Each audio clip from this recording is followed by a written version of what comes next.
আমার বড় ছেলে মারা যাওয়ার 7 মাস 13 দিনের মাথায় আমার হাজবেন্ড ব্রেন স্ট্রোক করে মারা যায়। জুলাই শহীদ আব্দুল্লাহ জাবিরের মায়ের আর্তনাদে ভারী হয়ে ওঠে চিনমৈত্রী সম্মেলন কেন্দ্র।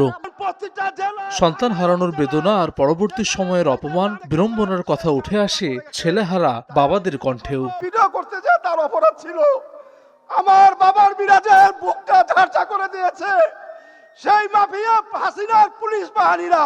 আদৌ আমাদের ছেলে মেয়েদের বিচার পাবো কিনা আমি জানি না। প্রধানমন্ত্রীর কাছে আমি এতটুকু আবেদন করবো, যে কোনো একজনের বিচার হলে করে আপনারা দেখান। জুলাই গণঅভ্যুত্থানে শহীদদের স্মরণে জুলাই জাতীয় সম্মেলনে খুনিদের বিচারের দাবি এবং শহীদের স্মৃতি সংরক্ষণের দাবি জানান জুলাই শহীদ পরিবার এবং আহতরা। যারা এখনো এই হত্যাকাণ্ডের সাথে জড়িত, যারা এখনো ঘুরে বেড়াচ্ছে, তাদেরকে অবিলম্বে গ্রেফতার করা হোক। যাতে আমার সন্তানের, আমার মায়েরা বোনেরা যাতে তার সন্তানের নামটা ফলো করে দেখতে পারে, তাই আমি স্যারের কাছে বিনীত নিবেদন করব শহীদ পরিবার বাবা হিসাবে।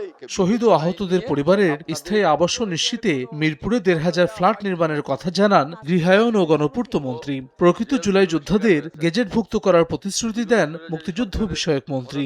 শহীদ পরিবারদের স্থায়ী বাসস্থানের জন্য মিরপুরে ৮০৪টি ফ্ল্যাট এবং আহত যোদ্ধাদের জন্য আরও ১৫৬০টি ফ্ল্যাট নির্মাণের উদ্যোগ নেওয়া হয়েছে। যাদের কাছে তথ্য প্রমাণাদি আছে আপনারা এই অধিদপ্তরে আবেদন করুন। যারা সত্যিকারের জুলাই যোদ্ধা তাদেরকে আমরা সেখানে গেজেটভুক্ত করব। বিরোধীরা জুলাই সনদ নিয়ে বিভ্রান্ত করার চেষ্টা করছে অভিযোগ করে আইনমন্ত্রী বলেন সরকার জুলাই সনদ বাস্তবায়নে বদ্ধপরিকর। স্বরাষ্ট্রমন্ত্রী বলেন বাংলাদেশের মাটিতে রাজনীতি করতে পারবে না আওয়ামী লীগ। দ্রুত সন্ত্রাসী কর্মকাণ্ডের দায়ে আওয়ামী লীগকে বিচারের কাঠগড়ায় দাঁড় করানোর কথাও জানান মন্ত্রী। আমরা জুলাই সনদের প্রতিটা অনুচ্ছেদ অক্ষরে অক্ষরে পালন করতে বদ্ধপরিকর।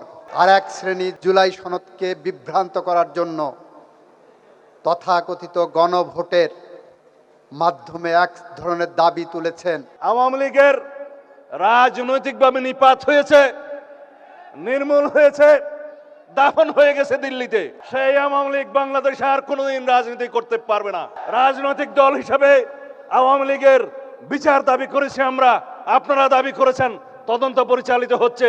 ইনশাআল্লাহ খুব শিগগির রাজনৈতিক দল হিসেবে সেই রাজনৈতিক দলকে বিচারের কাঠগড়ায় নিয়ে যাওয়া হবে। অনুষ্ঠানে জুলাই চেতনা বিক্রির পরিবর্তে জুলাইয়ের আকাঙ্ক্ষা বাস্তবায়নে সবাইকে ঐক্যবদ্ধ থাকার আহ্বান জানান বক্তারা। সেই গণহত্যাকারী শেখ হাসিনার কোন রকমের অনুশোচনা নাই। হাসান ওয়ালি, সময় সংবাদ, ঢাকা। কিন্তু আমাদের